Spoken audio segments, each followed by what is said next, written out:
de la famille. My name is Claudette. I am one of two co-founders of the brand Fempo. Fempo today, what is it? So Fempo today is a team of nearly 20 people based in Paris. We work on a brand that today produces underwear for women during their period, but that is not the only thing that we're focused on. Our true mission and our ideal is really to create a space where women no longer have to worry about their period being a factor in which they're not able to fully fulfill their lives. So just to give you a sense, this business is business. I'm a primo founder. This is the first time I've ever tried this, and it's working out pretty well. To give you a sense, we started in 2017 with Fanny and I, both not coming from a background in this business. We were able to build it up within the first year with over 50,000 women who ordered from us. And today we have a community of over 150,000 clients. And in terms of team, like I said, we're a team of approximately 20 people. And every day we wake up thinking to ourselves, how do we make sure that women's lives are just a little bit better through the actions that we take? So the topic today was, well, how do you create traction? What does traction feel like? And it was really interesting when Alice told me to talk about this, because traction felt like a truck running me over the first year. I didn't understand what it was, but with a little bit of time and a little bit of hindsight, I can give you some insight on what traction feels like and how to build up from it. So to get a sense, before we built a product, we actually built a community with Fempo. And how did we do that?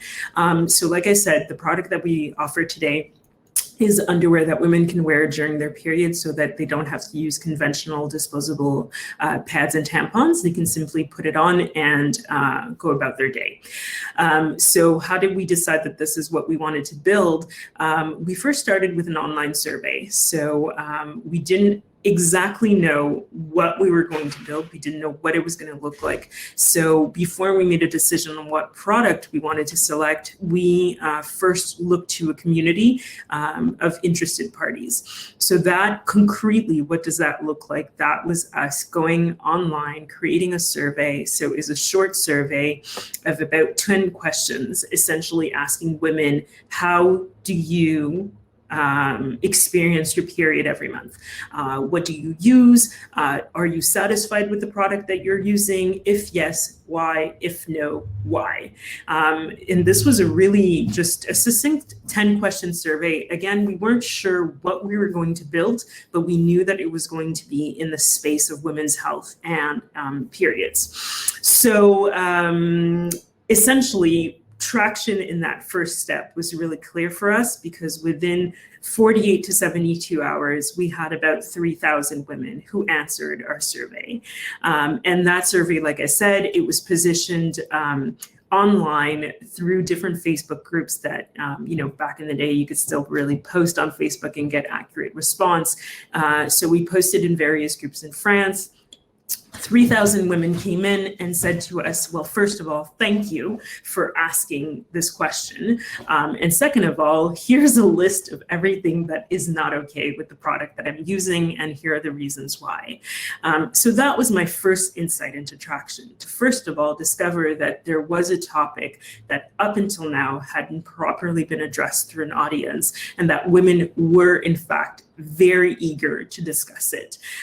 The second step of discovering traction was also the number of women who left their email address at the end of the survey to say, hey, I know that you guys are simply writing a survey, but I'd really be interested in finding out the next steps, what you guys want to propose, and maybe even continue to participate. So concretely, what does that look like? Well, out of 3,000 responses, that looks, okay, wait. My display just doesn't want to show up. But anyways, so concretely what that looks like is out of 3,000 responses, nearly 600 or just a little 600 women left their email addresses. And like I said, that was the basis upon which we created our first community before we created a product. So realizing that 1 out of 5 people who fill out a survey leaves their email address. Being a novice in the sector, I thought it was normal. Well, in many months later, I've come to discover that the conversion rate on surveys is really not, 1 out of 5. It's more like 1 out of 100. But anyways, so that was our first also indicator that there really was something there, that there was a point of concern.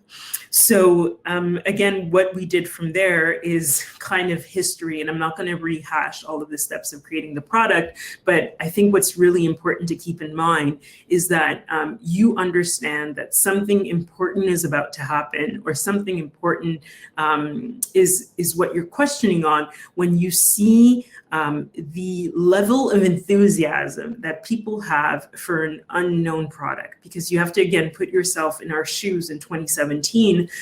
Today, the space for menstrual care has really exploded, but back in the day, it really was an unknown, a really innovation to ask women to kind of take a leap, really, into products that up until now did not exist.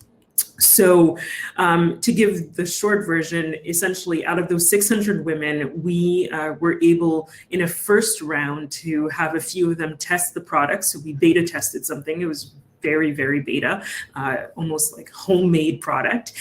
They gave us their feedback, and our idea was okay, well, let's wait a couple months, make another one and see what happens. But instead of waiting a couple months, we actually had several hundred women write to us and say, hey, I heard that you guys were beta testing. Can I be on the wait list? Up until that point, I was like, wait list? What wait list? I don't have a wait list. I just have 7 products to test. And again, it is that enthusiasm that people had and that eagerness to be part of something that to me felt very real and showed that there really was something there. So again, being the smart entrepreneurs that we were, we of course created a wait list, and that wait list grew quite quickly into several hundred people that wanted to beta test this innovative product, this thing that nobody had heard of so far. And that led us into, the end of that first year, where we were able, at the end of the first year, have 300 pre-orders. Over 100 women had tested our beta, and over 300 had ordered the actual physical product and received it at the beginning of 2018. So then we leap into, well, now that we have something that is proven to have worked, that has the quote unquote product market fit, what does traction feel like when you're trying to grow your business? Well, when you're trying to grow your business, again, like I said at the very beginning of this presentation, my first year at Fempo felt like a truck running me over because things went incredibly fast. Things were very little planned, to be honest, but what it felt like within that first year of growth really was around the sheer enthusiasm that people had for what we were building. Don't forget that Fanny and I's philosophy when we built this business was community first, product second. You have to be concerned with who are the folks that you're looking to serve, what is their concern, and how do you best address it? And that is why for very long I said to folks, I'm not creating period underwear. I'm creating solutions for women to not have to worry during their week when they have their period. It just so happens that I'm making underwear right now. So the enthusiasm that people felt within that first year really translated itself into our social media. It translated itself in the emails that I got, the feedback that people gave us. People were extremely candid with us when we did things well, when we didn't do things very well, when we were late shipping, when we were very late shipping. People were candid and they wanted us to succeed. So they gave us information by which we were able to do that. And that's what, to me, traction also means. It means that people have an emotional investment in your success, not because they know you, because folks didn't know who we were, but because they see that you're building something that will matter for them and that will ultimately change their lives as well. So that emotional investment for me is also a really clear indicator of whether or not you're doing something that matters, pretty much. And also from purely an organizational standpoint, traction also within that first year meant that we had a lot of folks that came into our organization that were more 360. So people that were willing to do everything and anything. When I think of a typical day, my first year, I was both customer service, logistics service, PR, media relations. I did it all. And those were the same kind of people that we attracted. Clearly, 3.5, almost 4 years later, that's not the same story. But you also have to know from an organizational standpoint, you can't really be ultra picky, at least in my opinion. You need to find folks that are 360, that are willing to just get in there, do the work, and see how to move forward. I'm sorry, I can see Nina has a question, but I'll get to it right after. Hopefully we have a couple minutes right after. But also from an organizational standpoint, I wanted to make that distinction. I also wanted to talk about, well, the reality that we live in today. So 4 years later, for those who know this market, you know that it's multiplied like 10 times over. I think recently we did a small survey of how many other menstrual care companies existed in France alone, and we went from 0 in 2017 to nearly 40 in 2020. So we're really talking about almost an oversaturation, even though I don't think it's an oversaturation. I think there's actually quite a bit of room left.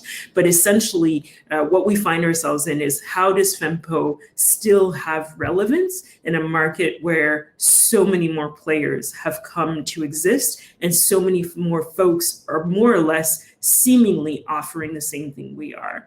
Well, my position on that is the same I've had for the last 4 years, is that, again, Fempo is about building community. It's about changing women's lives and creating products second.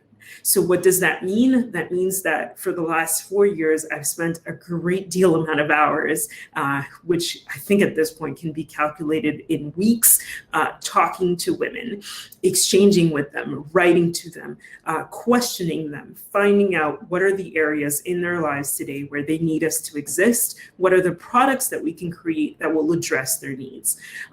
Certainly, it's taken us a little bit of time because we've had to grow the business and grow it solidly, but I'm happy to say that this year we'll actually be able to diversify a little bit more our product offering to simply address those concerns.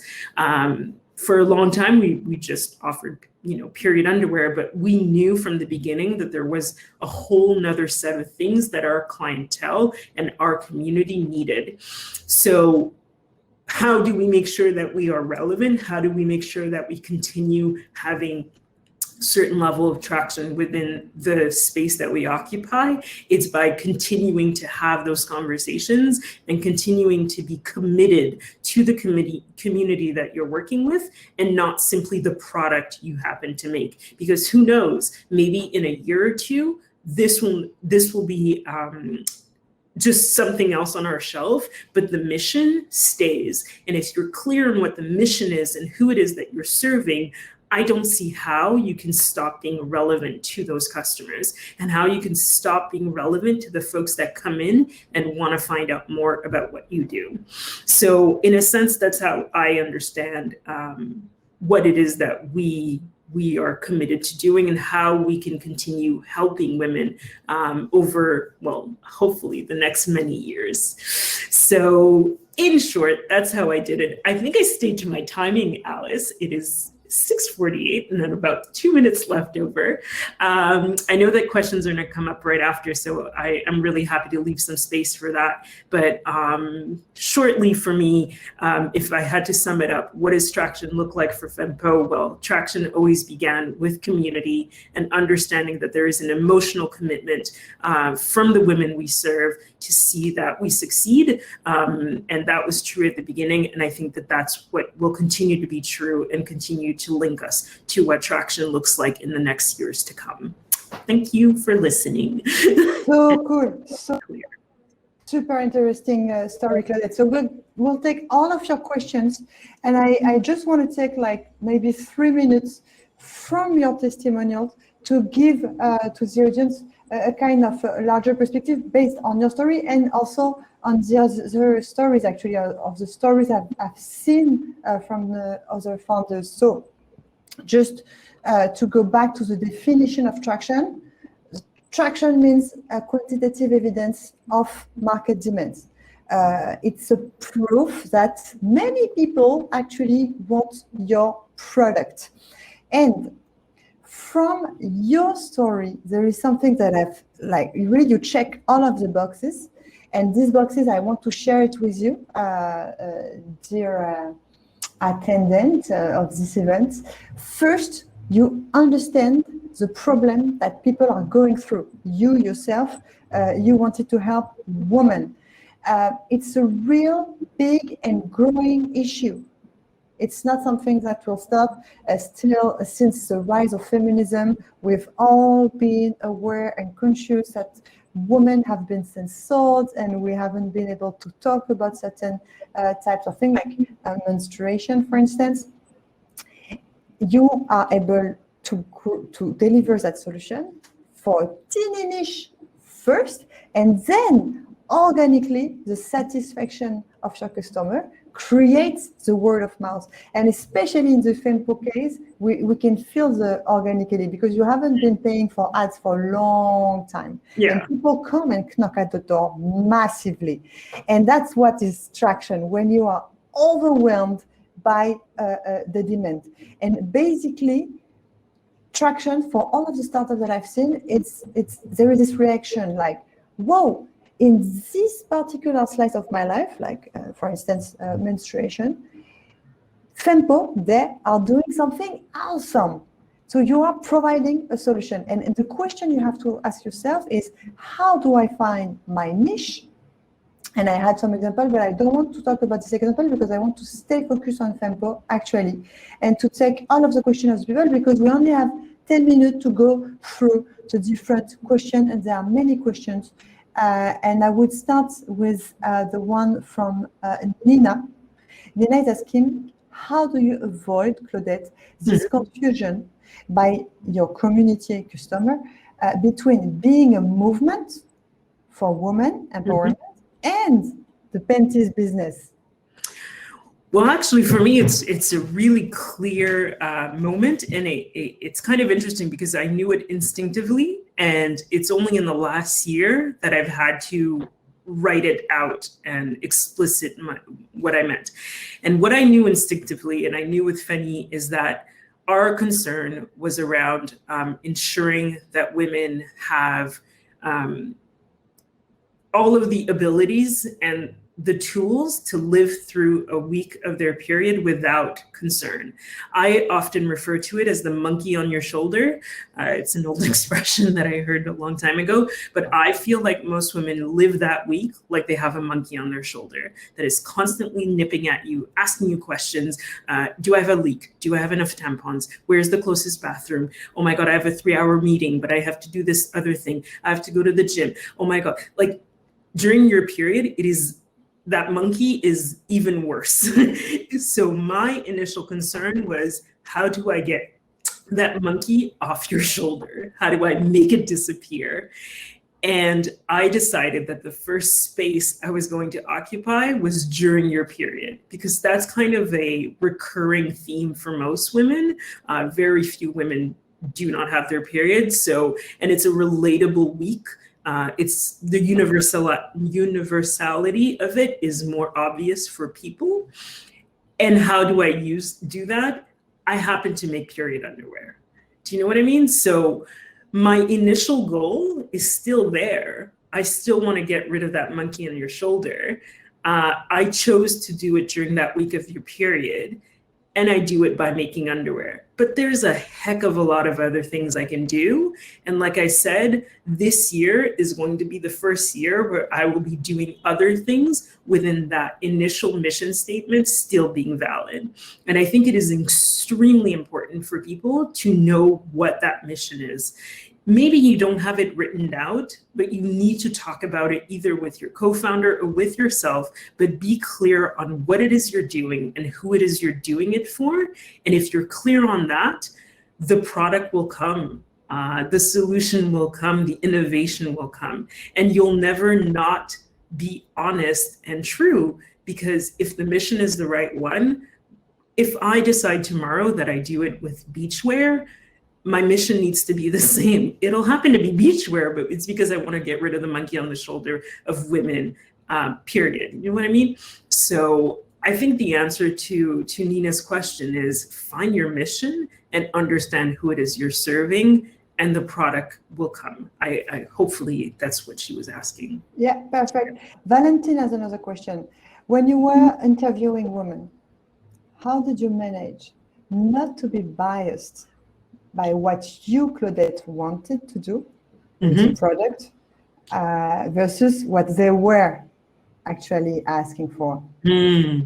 Well, I can say that it's actually more difficult when you understand the problem, but because you live it, because you have your period. Like, you know, I'm a woman, I have my period, I'm interviewing women who have their period, so there's clear bias there. But what I also discovered is when I was interviewing, or when I was reading, the first step was actually when I was reading women's responses to our survey, I actually discovered that for every woman, there is a different story. There is a different type of way to live your period. And what I understood to be periods was not, it was just my reality. And it's also because I have a little bit of research background. I mean, I did my background in like health and public sector. So you actually learn interview techniques where you remove yourself and you are able to ask questions without bias. But bias is always there. I think it's almost impossible as a researcher to say that, you know, there's no implicit bias in the work that you do. Obviously, I had my opinion or inklings of what I wanted to create. I think ultimately, if, you know, there's some products I think I would have been less interested in doing. But yeah, I think part of my response was, Claudette, act as though you've never had your period. You don't know what this topic is, and just listen. And listening with empathy and listening for truth, and not listening for your own solution, which is easy to say and extremely hard to do. And I actually had to check myself a couple of times, like, you know, a year in, once you've talked to like over 3,000 people, or like I said, I think at this point I can count it in a number of days and weeks, the amount of time I've spent talking to women. You think you know what they're going to tell you. You're like, yeah, I've heard your story like 20 times. I know what's coming up next. And there's always somebody that just flips it on you. And you're like, oh, wait, no. Like, okay, let's start all over again. Because what I knew, like what I thought I knew is not a universal truth. So I think it's also about checking yourself regularly and making sure that, you know, you recognize where your bias is, but you also try to adjust. Oliver has a question. Did those 360 people are still with you? Or did you have to reorganize with the exponential growth? Yes, we've had to reorganize, and it was difficult. It was difficult to come to that realization, even organize within yourself more so than staff, because at the beginning you do everything. You don't ask any questions. You yourself, you hire people who can do everything or almost everything. And then you get to a point where, okay, well, now I've done everything and I've done it badly or kind of okay, I need to get an expert. And my best example for this is accounting. Just to give you a background, like I come from social sciences, and for almost a year and a half to 2 years, I did the accounting for Fempo, which is like a disaster waiting to happen. It was very difficult. But when it came time to get an expert, I was like, oh my God, thank God there's somebody who knows what they're doing this. It's important to recognize those moments in your business and be like, okay, I know that there will be a period where I will do this and I will do it to the best of my ability, but this is not my job. This is not my expertise. This is not where I add value to my business. So how quickly can I get somebody to do this instead of me? Not because it's something I don't like, but because it needs to be done better. and it needs to be done by somebody who knows what they're doing. And for example, I take the funny example of accounting, but the more serious example can be email marketing, for example. There are email marketing experts in this business. There are people who have decided this is what they do, and they know infinitely better than I do how to do email marketing. What I know, I learned online. I learned through trial and error. But today, actually this week, there's a woman who's going to start in our business, and she's been doing this for 5 years. And when she did her use case for us, it blew my mind, because she's an expert, and that's what we need now. We don't somebody. And the now is post product market fit. The first phase, you need a jack of all trades. These 360 Absolutely. people. You found your product market fit, then you hire experts. Absolutely.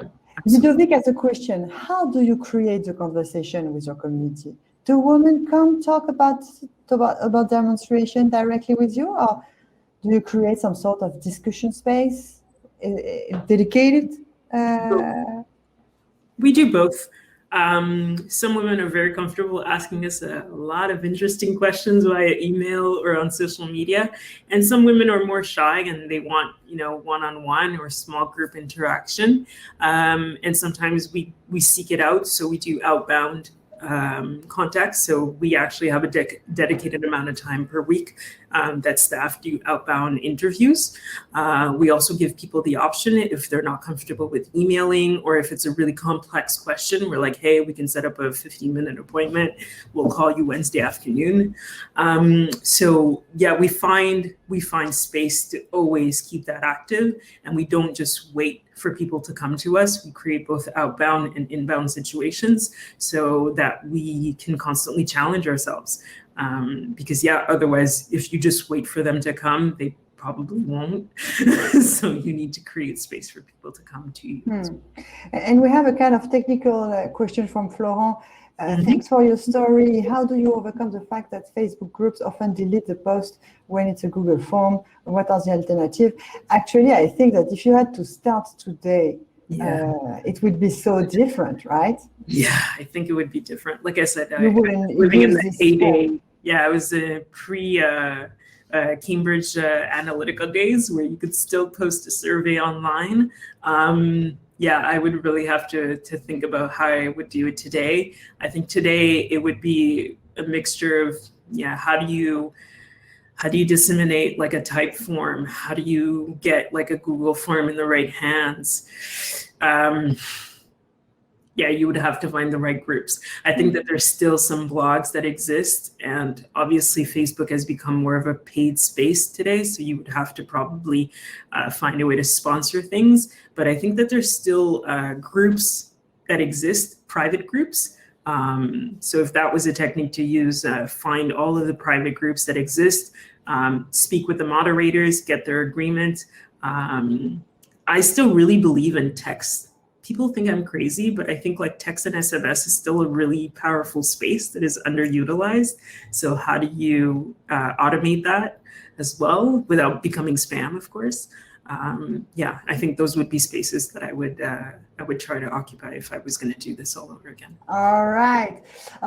Thank you, Claudette. Thank you, everybody. It was super interesting. I love your testimonial. I hope you've been enjoying it as much. Thank you, Georges, Oliver, Ludovic, Hakim, Olga, everybody. Claudette, are you staying a little bit with us? Just a little bit, I might. It's a little late in Paris, I have to say. Yes, it's already 7 p.m., my friends, and now we have 3 different options starting. Either you go to learn how to close B2B clients with Christelle from AWS, or you learn how to launch an MVP, how to code an MVP when you're here with Refti, with the CEO of Refti, who will be followed by the founder of Bubble, which is actually a great solution to code your first MVP. Or you can choose to follow the story of Jade from Womentain, and she will talk about finding and convincing the smart first business angels who will bet on you. Love Jen. It was a pleasure, Claudette. Thank you. Thank you. And remember, everybody, if you are bored a little bit, you can still go to the networking session and have the serendipity, the magic of the serendipity happening, facing new people you've never met yet. Thank you so much, Alice. Thank you, everyone, for joining. It was awesome. Cheers. Thank you, Claudette. See you. See you. See you.